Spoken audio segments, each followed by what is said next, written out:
What's going on, guys, and welcome back to Assetto Corsa, and this is the Red Pack DLC. So this is the first car pack that I'm going to be doing a video on because I never really got around to the other ones, and I recently bought the season pass because it was cheap. The Red Bull Ring is the track that was brought in this DLC, so that's pretty cool. We are going to be racing around that track in this video. The first car is the Ferrari 488 GT3. Now, in the game we already have the 488 GTB. I believe that's it for the 488s.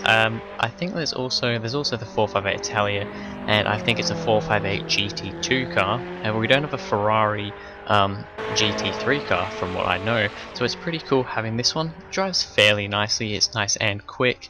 It's all around a pretty cool car. I quite like the 488. I didn't used to like it that much. Still don't think I like it quite as much as the 458, but it has grown on me quite a lot, and this GT3 version of the car is very good. I've never driven the GT3 version before. Next up we have the Ferrari SF15T. Now, there's two kind of Formula 1-esque vehicles like this one. I don't really know Formula 1 very much, so sorry if some of my facts are wrong here, but there are two cars that look pretty much identical to this one. There's the SF15T, which is this one, and then there's some other one. I can't remember off the top of my head what it's called. All the cars will be in the description. However, I'm only driving this one today because they both look the same. This one has more power though, so I thought I'd go for this one. It's fairly nice. It's basically just a Formula 1-esque vehicle, nice and quick, very grippy, good handling, and all round it's a pretty cool car to drive. Up next we have the Lamborghini Aventador SuperVeloce. I never know how to say it. Is it Veloce? I've got no idea. I don't speak Italian. Basically, it's the Lamborghini Aventador SV, which is a car that I really do love, and it's probably my favorite car in the pack. For a starter, it's orange. I know it's a red pack.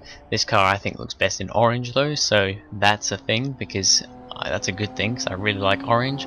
The handle's fairly nice, doesn't get stopped quite as well as some of the other cars, to be expected because it's a road car, whereas pretty much the others are race cars. All the others in this pack are race cars. Yeah, it's a pretty nice car indeed. Up next is the Maserati 250F T2. Well, this one's the T2 12C. Once again, there's two versions of this car in the pack. There's the T2 12C, which is this one that you see here, and there's the 250F 6C.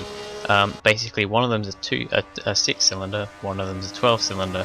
I decided to drive the 12-cylinder. Once again, it's faster, so I might as well show off the fastest one, I suppose. And it was okay. You know, these historic race cars aren't really my sort of thing. I don't like them very much. They handle quite badly, to be expected for an old car, but it's alright, you know. And I think final car is the Maserati GranTurismo MC GT4. Now, I'm a big fan of the Maserati GranTurismo, driven it in a few games. I think the first one being the GranTurismo 6 or 5, whichever one. I think it was 6, I don't really know. But yeah, it's a pretty cool car. GT4 cars are kind of the slower, they're basically slower GT3 cars, really. They're not the most interesting of race cars. This one's not too bad though. It's quite fun to mess around with. It has cool, you know, livery to it. Once again, this one's not red. At least I don't have it red. But yeah, the Maserati GranTurismo is a very good car. So that is it for the Red Pack DLC. There's about 8 cars in this pack. However, I only showed 5 because there are a couple of duplicates with the Formula 1 car and the Maserati 250. I reckon the best car in the pack, in my opinion, is probably the Lamborghini Aventador SV. It doesn't handle quite, I mean, its handle's okay, the brakes aren't great though. Assetto Corsa has never been great with their, because I use a racing line, because I don't know where to brake. I don't need it for the line, I need it for the braking. Assetto Corsa has never been good with telling you when you should brake, so you have to do it quite a bit before the braking lines with the SV. However, it's a very nice car to drive when you get used to it. I think a close second would probably be the Ferrari 488, and then I'd probably say the Maserati GranTurismo, because historic racing cars and the F1 car, not really my sort of thing. However, the F1 car is pretty cool, and the historic racing car, if you're into that, then that would be nice. But anyway, that is it for this video, guys. Thank you very much for watching. If you enjoyed, please go ahead, like and subscribe, and I will see you guys in the next video.